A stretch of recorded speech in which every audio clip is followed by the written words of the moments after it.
Akadosh Baruch Hu nous a donné un élément incroyable que nous ne savons pas utiliser comme il faut.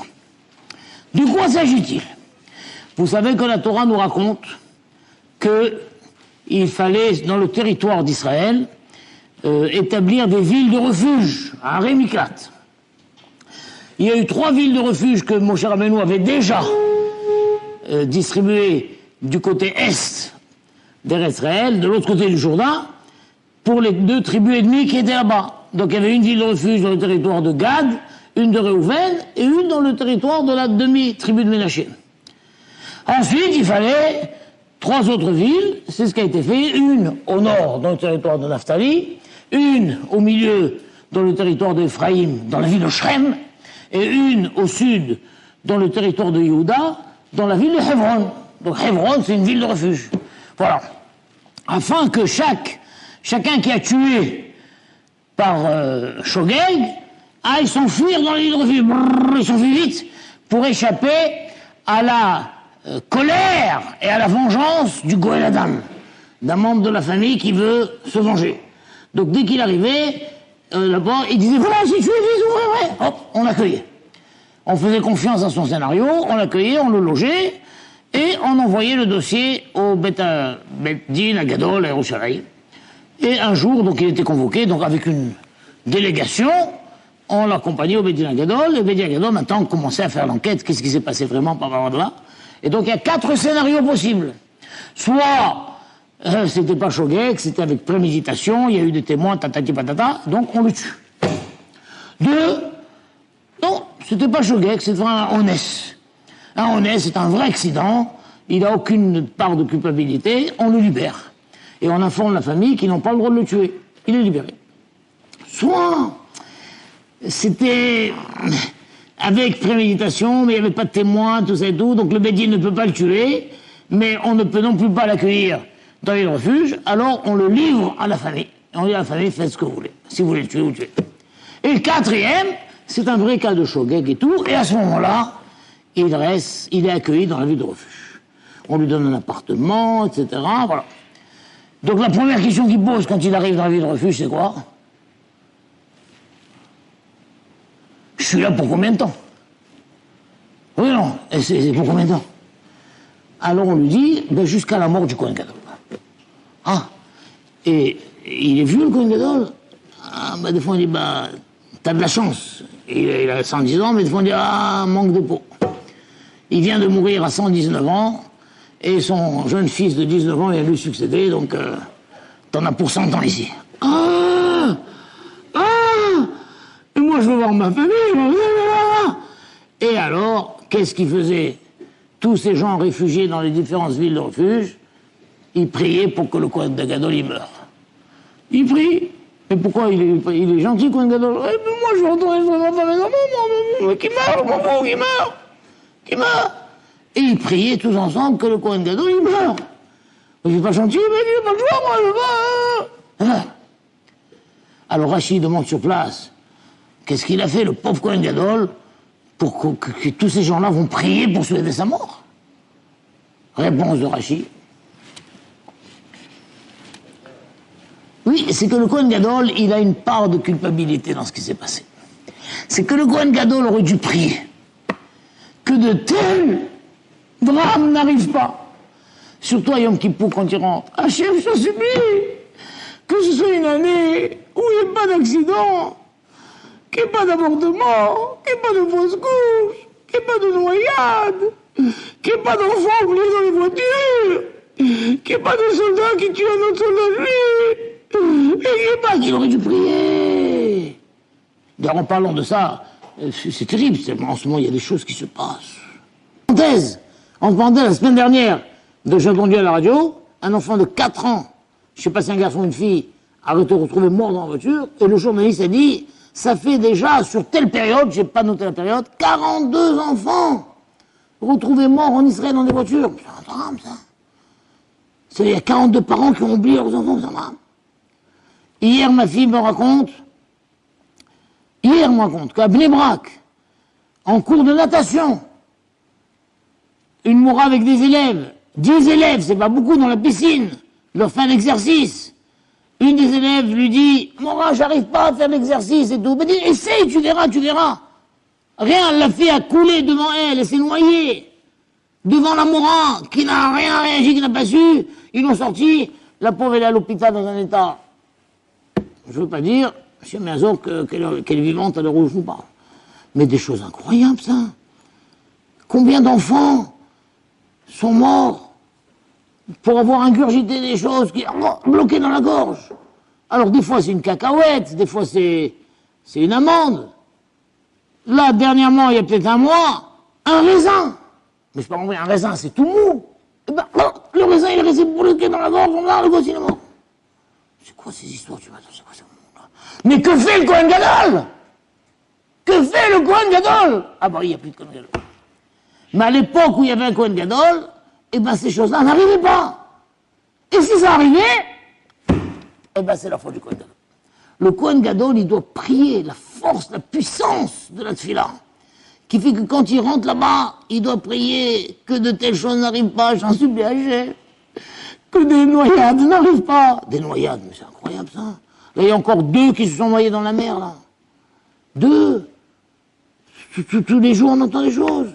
Mais non seulement ils se noient dans la mer, les gens, maintenant, mais ils se noient dans des flaques d'eau, 3 cm d'eau, comme ça, des choses incroyables. Et c'est des enfants, souvent. Et des frères et sœurs. C'est quoi ça? Mais que fait le Kohen Gadol? Ah, c'est vrai, il n'y a plus de Kohen Gadol. Mais à l'époque du Kohen Gadol, moi j'ai eu l'occasion de faire, je crois 2 fois ou 3 fois même, Nichum Avelim, chez des familles de soldats, dont le soldat a été tué par un autre soldat. J'ai un ancien élève à moi de Natania, quand il était petit adolescent, c'était mon élève dans une école Natania, il est devenu soldat et tout, et ben il a été tué par un autre soldat. Et la famille était héroïque parce que c'est des juifs extraordinaires. À l'époque, c'était Naftali Bennett, et donc quand il est allé rendre visite à la famille, Bennett a dit, qu'est-ce que je peux faire pour vous? La famille a été héroïque, ils ont dit, libérez le soldat. Parce qu'il était en prison. Libérez le soldat. C'est Ménachamaï. Incroyable, ça. Mais c'est quand même dramatique, ça. Un soldat tue un autre soldat. Combien de choses, Eh bien, le Kohen Gadol, il doit prier pour que ça n'arrive pas. Et si ça arrivait, alors, il est un peu fautif. Donc, quand l'autre dit, c'est vrai que je suis un bûcheron, et c'est vrai que ma hache, le fer est sorti, quand j'ai fait comme ça, le fer est sorti, roulé. Il y a un passant qui disait, quel calme dans cette forêt. Mais que peut-il nous arriver d'autre? Il a reçu la hache et il est mort. Et bien le bûcheron, il dit, c'est la faute du Kohen Gadol, tout ça. Il aurait dû prier que ça n'arrive pas. On dit, tu plaisantes? Non. Le Koharat Fila est que le Kohen Gadol aurait pu éviter des choses comme ça.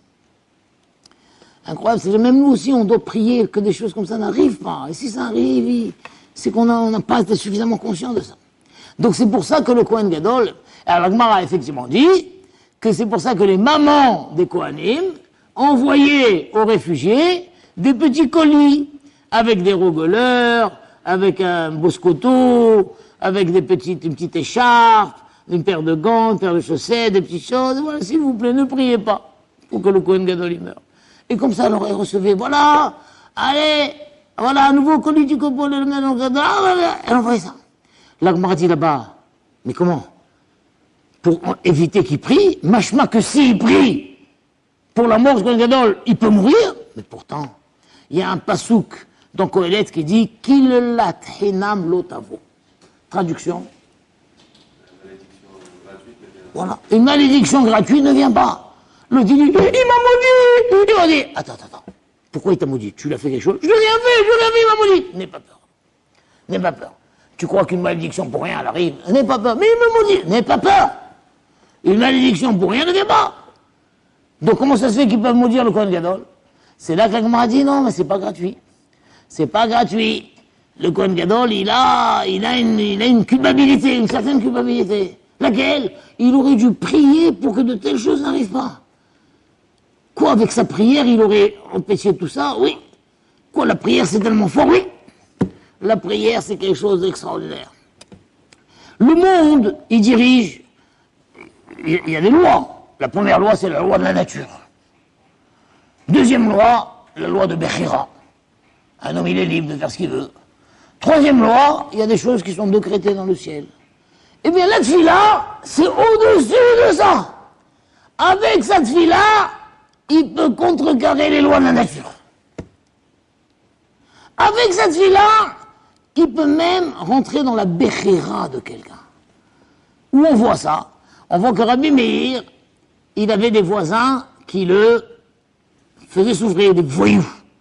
Un jour, il a dit à sa femme Brouéa, j'en peux plus d'eux, je vais prier pour qu'il meure. Brouéa dit, bon, prie pour qu'il fasse tchouva. Comment? On peut prier pour que l'autre fasse tchouva, mais tchouva c'est sa Bechira. Tu peux. Et Rabbi Meir, il a prié, je supplie Hachem qu'il fasse tchouva. Ils ont fait tchouva. Mais comment c'est possible ça? Oui, parce que la tefila, c'est un fonctionnement qui dépasse les fonctionnements normaux. Le fonctionnement normal, c'est la Bechira, mais avec la tefila, tu peux rentrer dans la Bechira de l'autre. Tu peux pirater l'autre. Tu vois quelqu'un, tu dis, toi, tu sais quoi? Je vais prier jusqu'à ce que tu fasses tchouva. C'est pas, comment il dit, c'est pas demain, comment on dit, c'est pas, comment l'expression, c'est pas demain la veille, non? C'est pas demain la veille. Eh ben, mon coco, tu feras tchouva. Moi, je te dis, ça prendra 10 ans, 15 ans maintenant, mais tu feras tchouva.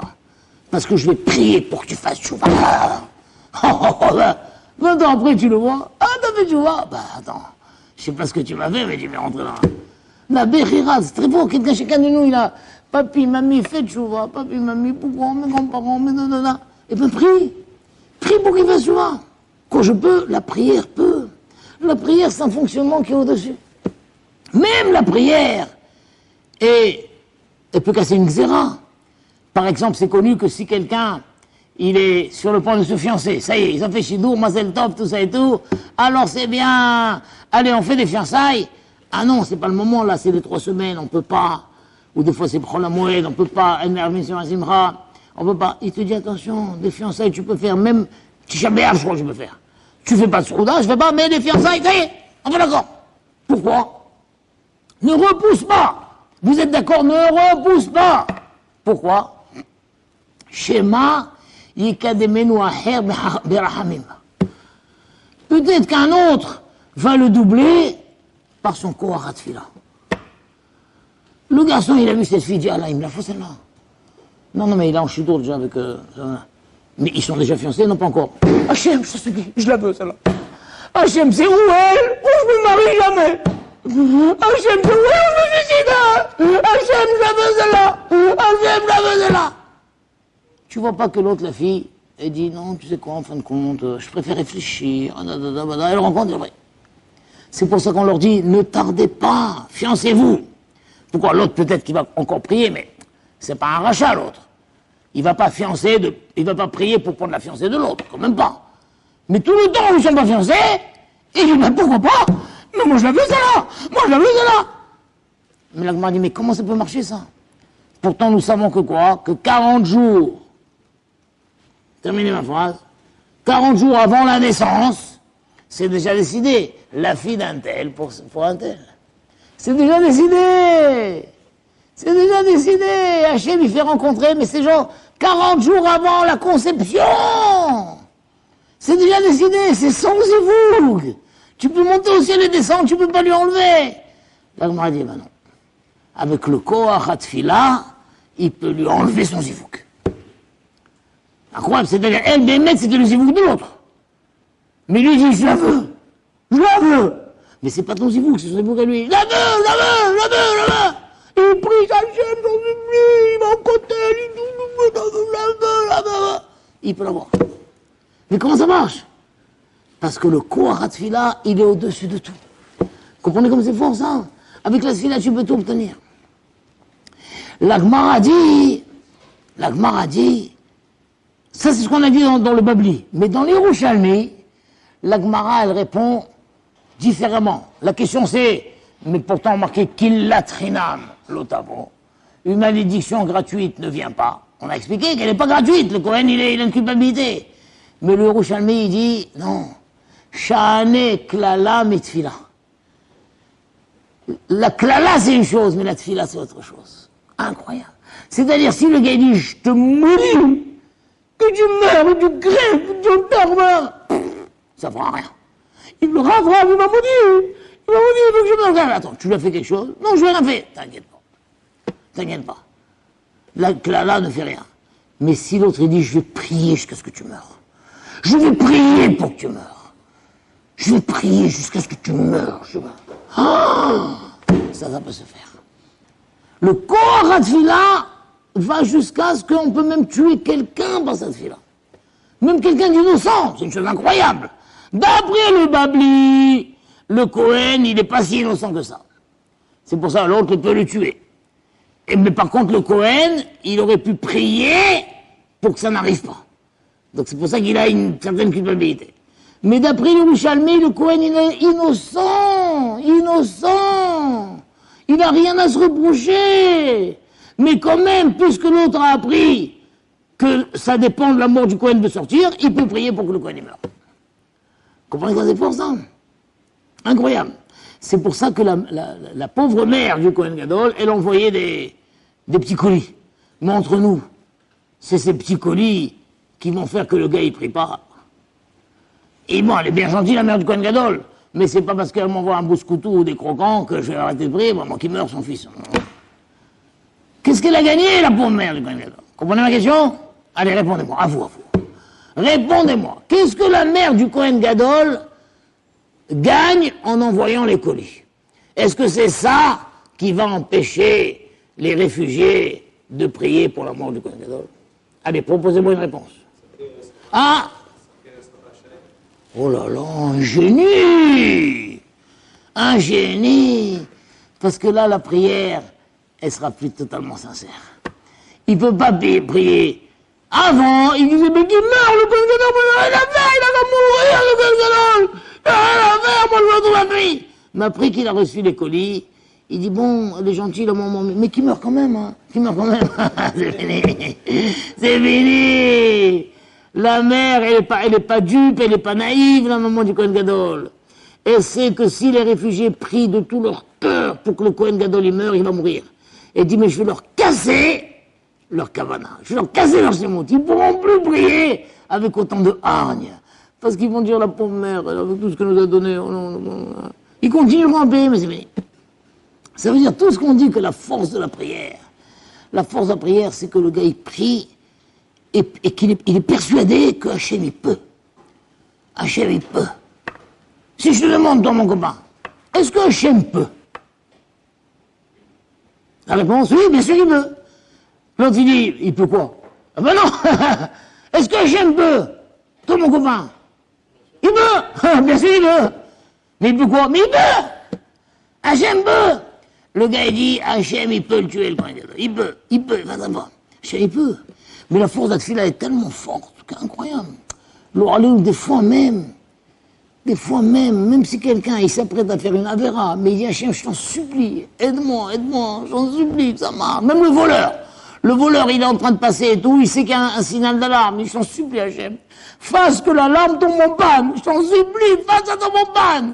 Il sait qu'il y a des chiens, je t'en supplie, fasse que les chiens ils dorment, ils disent, j'en supplie, Hachem, il n'y a que toi qui peux m'aider, je t'en supplie, Hachem. Et bien le système d'alarme, il tombe en panne, les chiens ils dorment et tout, après Hachem dit, on fera les comptes, hein. On fera les comptes. Mais là, t'as demandé tellement sincèrement, je peux pas. La tefila, c'est un fonctionnement. C'est un fonctionnement. Incroyable. Plus que ça, la Gemara dans Kiddushin raconte qu'il y avait dans le Beth Midrash de Abaye un démon terrible, qui s'attaquait aux jeunes gens.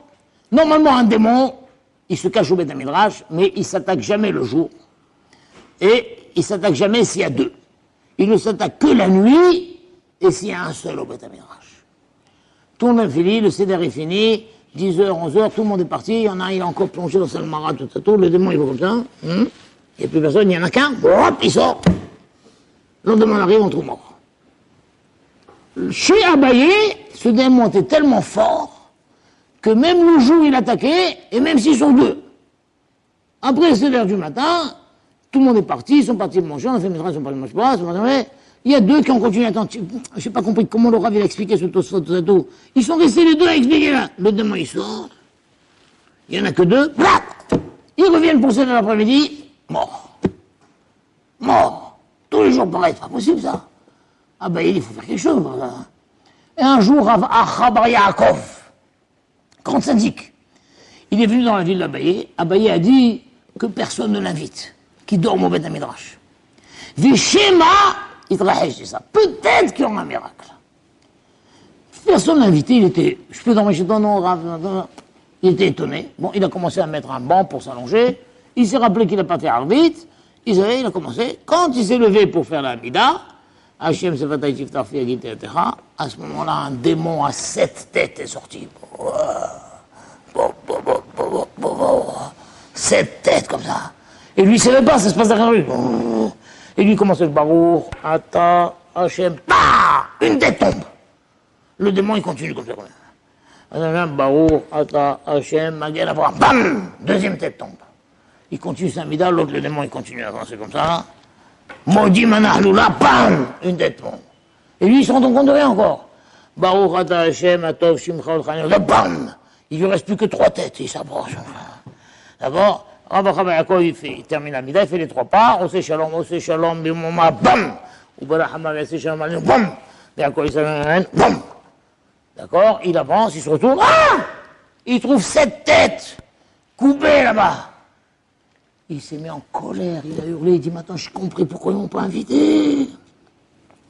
Le lendemain, il a hurlé, il a dit Abaye quoi? Vous m'avez mis Bessakana? Heureusement que j'ai eu un S. Heureusement que j'ai eu un S. Vous m'avez mis Bessakana. Le marchal là-bas, il demande, mais c'est vrai, comment ils ont pu le mettre en sakana comme ça? Qu'on joue avec la vie, que Abaye il a dit peut-être qu'il y aura un S. Comment peut-être qu'il y a un S, il meurt. Et deuxièmement, et même s'il y a un S, mais ça lui enlève tous ses mérites. De quel droit tu peux jouer avec un tu lui enlèves tous ses mérites? Le marché dit une chose incroyable. Non, Abaye n'avait aucun doute. Aucun doute que Rav Achabar Yaakov va être sauvé. Non, ce qu'il a dit peut-être sur un S, c'était, moi je suis sûr qu'il va être sauvé par cette fille-là. Si le démon arrive devant lui, il a prié Hachem, sauve-moi. C'est sûr qu'il va être sauvé par cette fille-là. Mais peut-être que maintenant, il y aura un S, et il sera sauvé avant même de prier. Et dans ce cas-là, qu'est-ce qui reste? Juste le fait que je lui enlève des mérites. Et ben, il a dit, ça vaut le coup. Ça vaut le coup qu'on enlève des mérites à Rav Achabar Yaakov pour sauver tous ces jeunes qui meurent tous les jours. Tu comprends? Et lui, Rabbi Yaakov, dans sa modestie, il aura dit, heureusement qu'il a eu un S. En vrai, c'est pas un S qu'il a eu, c'est par cette fille-là. Mais dans sa modestie, il n'a pas voulu accorder son sauvetage à cette fille-là. Vous comprenez? Heureusement qu'il y a eu un S. De là, on apprend le marché d'une chose incroyable. Ça y est, saute que je vous donne là. Si quelqu'un il a un S sans prier, c'est un S, c'est un fonctionnement dans le monde, alors on diminue les mérites. Le gars, il arrive, il cherche une place, il rentre dans la rue, il arrive, incroyable. Alors, avec moi, ça manque pas. Tous les jours, j'arrive dans la rue, il y a un type, on dirait, qui m'attend, il sort et je me gare. On dit, tu devrais pas être si content. Parce que tu sais pas combien de mérites ça t'enlève. Ah bon? Ah bah oui. Un miracle, ça vaut tout, ça vaut 100, ça vaut 100. C'est pourquoi ce qu'il faut faire, c'est quoi? C'est prier. Hachem, je t'en supplie. Je dois arriver à la Syrah, je t'en supplie. Fais ce que je fasse pas trop folle tout le monde. Fais, je t'en supplie que je trouve une place et tout. Lui, il fait comme ça, il arrive, il s'en va, et il se gare. Et il monte, il dit, waouh, maman, j'ai prié pour avoir une place. Le gars, il se regarde. Maïnaf Kamina, c'est que quand on obtient un S, Miko Ratfila, c'est pas un S. C'est pas un S, c'est un fonctionnement du monde. Le monde, il fonctionne par la Tfila. Et vu que c'est pas un S, le capital de mérite reste intact. Vous savez comme c'est fort ça? Tu as un S, on t'a enlevé des mérites. Tu as prié et tu as été exaucé, il n'y a aucun mérite qui est enlevé. Rien. C'est intact. Pourquoi? Parce que vu que tu as prié, tu as utilisé un mode, une application. Voilà, application, Tfila. Et si tu appliques la Tfila, et tu sais que Hachem peut te trouver une place maintenant, mais si tu dis, mais quoi, c'est bondé, ou comment, maman. C'est ça qui s'est passé avec Noah. On sait que le déluge, on l'a appelé, surnommé Ménoach. Le déluge, c'est les eaux de Noach. Hachem, il dit, c'est toi le responsable. Pourquoi? Parce que tu aurais dû prier. Mais Noach, il n'a pas prié. Pourquoi il n'a pas prié? Le passage dit, et à Elohim, it a l'air Noach. Elohim, c'est Gematria 98. C'est la Gematria de Teva. Il allait d'après la nature. Il dit, mais qu'est-ce qu'on peut faire? Hachem, il peut faire quelque chose, là? Une génération pourrie, corrompue, idolâtre, matérialiste, cruelle. Qu'est-ce qu'on peut faire? Qu'est-ce qu'on peut faire? Il a raison. Dans le monde de la nature, il n'y a rien à faire. Mais tu peux utiliser un autre mode. Application, tfila, brrra. Mais Noach, il n'a pas fait l'application. Vous comprenez comme c'est fort? Donc voilà, le yesod, c'est que nous possédons entre nos mains quelque chose qui s'appelle tfila. Tfila, ça veut dire, on sait qu'Hachem, il peut, quelle que soit la situation, il peut, et on prie, et on sait qu'il peut, et on ne le lâche pas, Hachem, il peut, alors on peut obtenir tout ce qu'on veut. Et quand on a obtenu, le capital de mérite reste intact. C'est ça qu'on apprend. Le Kohen Gadol, il aurait pu prier très fort, et de tels drames ne seraient pas arrivés. D'après Yerushalmi, le réfugié peut prier et obtenir la mort du Kohen Gadol alors qu'il n'a rien fait, le Kohen Gadol. Tu comprends? Et c'est comme ça que Rabbi Meir, il a prié pour que les autres fassent tchouva. Et c'est pour ça que l'autre, il a prié pour prendre la fiancée de l'autre pour lui. Incroyable. Et c'est ça que Noach, il aurait dû prier et il aurait pu sauver sa génération. Parce que nous, on n'est pas un ma'amine dans le corps. Pourquoi? Parce qu'il y a la prière, il y a la nature, il y a une xéra déjà, eh bien, il faut savoir que la tfila est au-dessus de tout ça. Voilà, mes attachés. Ça vous a plu? Razak.